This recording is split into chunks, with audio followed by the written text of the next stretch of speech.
નમસ્કાર દોસ્તો, સુપરફાસ્ટ તાજા સમાચારમાં તમારું સ્વાગત છે। દેશ, દુનિયા અને ગુજરાતના તાજા, મોટા અને સૌથી મહત્વપૂર્ણ સમાચાર જાણીએ તે પહેલા તમે ચેનલમાં નવા હોય તો ચેનલને જરૂરથી સબસ્ક્રાઇબ કરીને વિડીયોને લાઇક કરી દેજો। સૌથી પહેલા દોસ્તો આપણે વાત કરીએ તો ભારત ઉપર નવી આફતોના એંધાણો। જ્યાં દોસ્તો ભારતીય ઉપખંડમાં હવામાનમાં મોટા ફેરફારો જોવા મળી રહ્યા છે। જ્યારે હિન્દ મહાસાગરમાં સર્જાયેલું ચક્રવાત હોરાશિયો હાલમાં 260 કિલોમીટર પ્રતિ કલાકની પ્રચંડ ઝડપે આગળ વધી રહ્યું છે।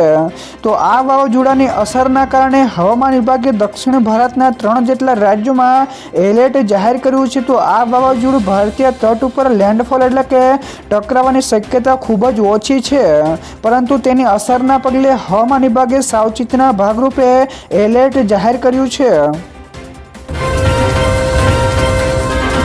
તો દોસ્તો બીજા સૌથી મોટા સમાચાર સામે આવ્યા છે। અંબાજીમાં ગુજરાતની સૌથી લાંબી રેલવે ટનલ બનશે। જ્યાં દોસ્તો તારંગા, અંબાજી અને આબુ રોડ રેલવે પ્રોજેક્ટ અંતર્ગત ગુજરાતની સૌથી લાંબી 2.27 કિલોમીટરની ટનલનું 40% કામ પૂર્ણ થયું છે।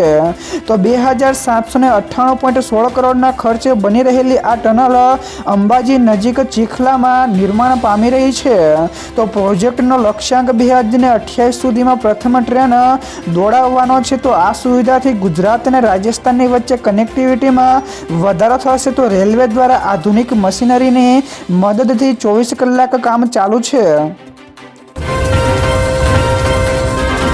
તો દોસ્તો ત્યાર પછી આગળ વધુ એક સૌથી મોટા સમાચાર મળ્યા છે। ગુજરાતમાં આકાર લેશે નમો ગૌરવ પાર્ક। જ્યાં દોસ્તો નરેન્દ્ર મોદી સ્ટેડિયમ બાદ હવે ગુજરાતની મહાનગરપાલિકાઓમાં થીમ આધારિત નમો ગૌરવ પાર્ક બનશે, જે બજેટ 2026 અને 27માં આ માટે 20 કરોડ રૂપિયાની ફાળવણી કરવામાં આવી છે। તો આ પાર્કમાં જીમ, જોગિંગ ટ્રેક અને રમતગમત માટે અલગ અલગ ઝોન હશે। તો શહેરીકરણને કારણે ઘટતી જતી ખુલ્લી જગ્યાઓની અછતને દૂર કરવા માટે તેમજ સાંસ્કૃતિક અને સામાજિક મેળાવડાઓને માટે આ આધુનિક વાઇબ્રન્ટ કોમ્યુનિટી સ્પેસ વિકસાવવાનો રાજ્ય સરકારનો મુખ્ય ઉદ્દેશ છે।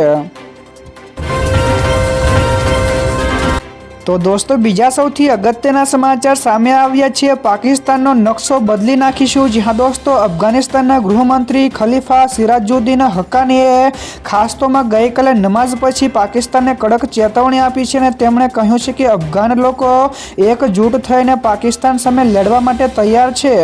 તો તેમણે પાકિસ્તાનના આર્મી ચીફ અસીમ મુનીરને પણ ઇતિહાસમાંથી શીખવાની સલાહ આપી છે અને ટોલો ન્યૂઝ અનુસાર હક્કાનીએ ધમકી આપી છે કે જો પાકિસ્તાન નાટો સામેના યુદ્ધ જેવી એક દિવસની પણ લડાઈ કરશે તો અફઘાનો તેનો નકશો બદલી નાખશે।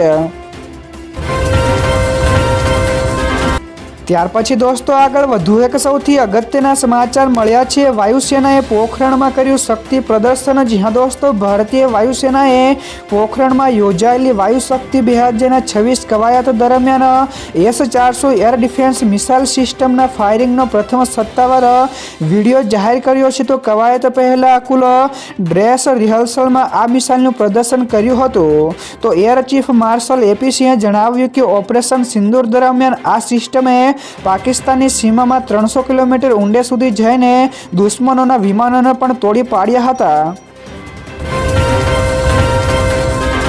ત્યારબાદ દોસ્તો ફટાફટ આગળના બીજા સમાચારની વાત કરવામાં આવે તો હોળીના પર્વને લઈને પોલીસ કમિશનરનું જાહેરનામું છે। જ્યાં દોસ્તો અમદાવાદ પોલીસ કમિશનરે GS મલિકે આગામી 3 અને 4 માર્ચ માટે જાહેરનામું પ્રસિદ્ધ કર્યું છે। તો આ આદેશ અનુસાર જાહેર રસ્તાઓ પર રાહદારીઓ કે વાહન ઉપર કાદવ, સિન્થેટિક રંગ અથવા તો તેલી પદાર્થો નાખવા ઉપર સખત પ્રતિબંધ મૂક્યો છે। તો રસ્તા રોકીને જબરદસ્તીથી પૈસા ઉઘરાવતા તત્વો સામે પણ કડક કાર્યવાહી કરાશે તેવું જણાવ્યું છે।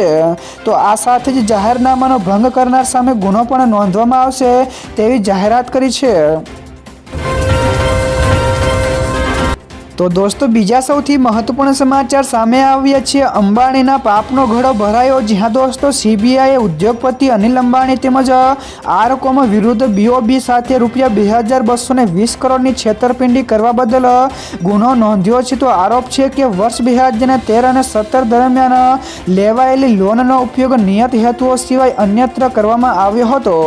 તો આ ખાતાને 5 જૂન 2017ના રોજ NPA જાહેર કરાયું હતું તેમજ તપાસમાં બહાર આવ્યું છે કે અંદાજે ₹31,580 કરોડના ફંડનું લેયરિંગ કરીને અન્ય બેંકોના દેવા ચૂકવવા તેમજ ખોટા રોકાણોમાં ડાયવર્ઝન કરવામાં આવ્યું હતું. તો દોસ્તો ત્યાર પછી આગળ વધુ એક સૌથી મહત્વપૂર્ણ સમાચાર, શેર બજારમાં કડાકો તો કરોડો રૂપિયા સ્વાહા થયા છે. જી હા દોસ્તો, ગઈકાલે ભારતીય શેર બજાર રેડ ઝોનમાં બંધ થયું હતું, જેમાં ગઈકાલે સેન્સેક્સ 961 પોઈન્ટના ઘટાડા સાથે 81,287 ઉપર કારોબાર કરી રહ્યો છે, જ્યારે નિફ્ટીમાં પણ 317 પોઈન્ટનો ઘટાડો થયો છે અને તે 25,178ના સ્તર ઉપર ટ્રેડ કરી રહ્યો છે. તો ગઈકાલના કારોબારમાં રિયલ્ટી તેમજ ઓટો શેરો વેચવાલીનું દબાણ જોવા મળ્યું હતું, જ્યારે આઈટી શેરોમાં ખરીદી થઈ છે.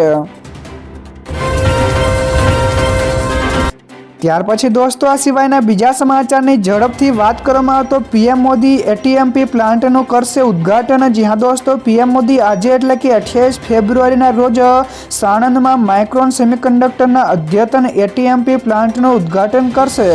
તો આ પ્રોજેક્ટમાં કુલ 22,516 કરોડ રૂપિયાનું રોકાણ કરવામાં આવ્યું છે અને આ પ્લાન્ટમાં એસએસડી, DRAM અને NAND જેવા ઉપકરણો તૈયાર કરવામાં આવશે. તો હાલમાં આ સુવિધામાં 2,000 લોકો કાર્યરત છે, જે સંખ્યા આગામી સમયમાં 5,000 સુધી પણ વધી શકે છે. તો આ પ્લાન્ટ કાર્યરત થવાથી ભારત વૈશ્વિક સેમિકન્ડક્ટર સપ્લાય ચેઇનમાં મજબૂત પકડ બનાવશે. તો દોસ્તો બીજા સૌથી મોટા સમાચાર સામે આવ્યા છે. હોળીના પર્વને લઈને યુપી અને બિહારની ટ્રેનો ફૂલ થઈ છે. જી હા દોસ્તો, હોળી અને ધૂળેટીના પર્વને મનાવવા માટે સુરત અને અમદાવાદમાં વસતા ઉત્તર ભારતીય શ્રમિકોએ વતનની વાટ પકડી છે અને ડાઇંગ, પ્રિન્ટિંગ અને લૂમ્સના હજારો કામદારો યુપી તેમજ બિહાર જવા માટે રેલવે સ્ટેશન ઉપર ઉમટી પડ્યા છે. તો હાલમાં તમામ ટ્રેનોમાં 100% બુકિંગ હોવાથી મુસાફરો જનરલ કોચ માટે 16 લઈને 24 કલાક અગાઉ જ લાઇનમાં ઊભા રહેવા માટે મજબૂર બન્યા છે. તો ભીડને પહોંચી વળવા પોલીસ દ્વારા સ્ટેશન ઉપર લોખંડી બંદોબસ્ત પણ ગોઠવવામાં આવ્યો છે. તો દોસ્તો ત્યાર પછી આગળ વધુ એક સૌથી મોટા સમાચાર મળ્યા છે. અમદાવાદ સ્માર્ટ સિટી મિશનમાં પડ્યું ગાબડું. જી હા દોસ્તો, અમદાવાદમાં કેન્દ્રના સ્માર્ટ સિટી મિશન હેઠળ છેલ્લા 2 વર્ષમાં એક પણ નવું કામ મંજૂર થયું નથી. તો વિધાનસભામાં સરકારે સ્વીકાર્યું છે કે જમાલપુર તેમજ ખાડિયાના ધારાસભ્યના પ્રશ્ન અનુસાર કોઈ નવી દરખાસ્ત સ્વીકારાઈ નથી. તો જોકે મ્યુનિસિપલ ફંડમાંથી 25 કરોડના સ્માર્ટ પાર્કિંગ તેમજ 6 કરોડના અર્બન ઓબ્ઝર્વેટરીના કામો શરૂ કરાયા છે, જે અનુક્રમે 51.40% તેમજ 9% જ પૂર્ણ થયા છે. તો દોસ્તો બીજા સૌથી અગત્યના સમાચાર સામે આવ્યા છે. સોનું થયું સસ્તું. જી હા દોસ્તો, વૈશ્વિક નબળાઈના કારણે ગઈકાલે સોના અને ચાંદીના ભાવમાં ઘટાડો જોવા મળ્યો છે, જેમાં દિલ્હીમાં 24 કેરેટનું સોનું ₹1,300 ઘટીને 1,61,820 પ્રતિ 10 ગ્રામે થયું છે, જ્યારે અમદાવાદ અને સુરતમાં કિંમત 1,61,720 ઉપર પહોંચી છે. તો આંતરરાષ્ટ્રીય સ્તરે સોનાનો ભાવ $5,176 પ્રતિ ઓસત નોંધાયો છે. તો આની સાથે જે સોનાની જેમ ચાંદી પણ સસ્તી થઈ છે, જે ₹2,84,900 પ્રતિ કિલોગ્રામ ઉપર આવી ગઈ છે. તો આંતરરાષ્ટ્રીય બજારમાં ચાંદીનો ભાવ $87.28 પ્રતિ ઓસતનો છે. ત્યાર પછી દોસ્તો આગળ વધુ એક સૌથી અગત્યના સમાચાર, પીએમ મોદી ઇઝરાયલથી ભારત પરત ફર્યા છે. જી હા દોસ્તો, વડાપ્રધાન નરેન્દ્ર મોદી 2 દિવસની ઇઝરાયલની મુલાકાત પૂર્ણ કરીને ભારત પરત ફર્યા છે અને આ યાત્રા દરમિયાન બંને દેશોએ સંબંધોને સ્પેશિયલ સ્ટ્રેટેજિક પાર્ટનરશિપમાં ફેરવવાનો નિર્ણય પણ લીધો છે. તો જે AI એટલે કે આર્ટિફિશિયલ ઇન્ટેલિજન્સ, ક્વોન્ટમ કોમ્પ્યુટરિંગ તેમજ સુરક્ષા સહિતના વિવિધ ક્ષેત્રોમાં 27 જેટલા MOU ઉપર હસ્તાક્ષર કરવામાં આવ્યા છે. તો વડાપ્રધાને પરસ્પર ફાયદાકારક ફ્રી ટ્રેડ એગ્રીમેન્ટને પણ આખરી ઓપ આપવાની અને આતંકવાદ સામે સાથે મળીને લડવાની પણ જાહેરાત કરી છે. ત્યારબાદ દોસ્તો ફટાફટ આગળના બીજા સમાચારની વાત કરવામાં આવે તો ગિફ્ટ સિટીમાં દારૂ પીવાના નિયમો હવે હળવા કરવામાં આવ્યા છે. જ્યાં દોસ્તો ગુજરાતના ગિફ્ટ સિટી એટલે કે ગાંધીનગરમાં દારૂ પીવાના નિયમોને હવે હળવા કરવામાં આવ્યા છે. જેમાં અમદાવાદ અને ગાંધીનગરની 32 જેટલી હોટલ્સ તેમજ રિસોર્ટમાં દારૂ વેચવાના પરવાના આપવામાં આવ્યા છે. તો આ પરવાનાઓથી સરકારને 116 કરોડ રૂપિયાની કમાણી થઈ ગઈ છે. તો ગિફ્ટ સિટીમાં આંતરરાષ્ટ્રીય પ્રવાસીઓ તેમજ નિવાસીઓને ધ્યાનમાં રાખીને આ નિર્ણય લેવામાં આવ્યો છે. તો આ પગલાંથી રાજ્યની આવકમાં વધારો થયો છે અને પ્રવાસને પણ ક્ષેત્રને પણ પ્રોત્સાહન મળશે. તો દોસ્તો બીજા સૌથી મહત્વપૂર્ણ સમાચાર મળ્યા છે. ઇઝરાયલમાં પણ ચાલશે યુપીઆઈ સિસ્ટમ. જ્યાં દોસ્તો પીએમ મોદીની ઇઝરાયલની મુલાકાત દરમિયાન બંને દેશો વચ્ચે મોટી ડીલ થઈ છે. તો ભારતની લોકપ્રિય ડિજિટલ પેમેન્ટ સિસ્ટમ યુપીઆઈ હવે ઇઝરાયલમાં પણ અમલમાં આવશે.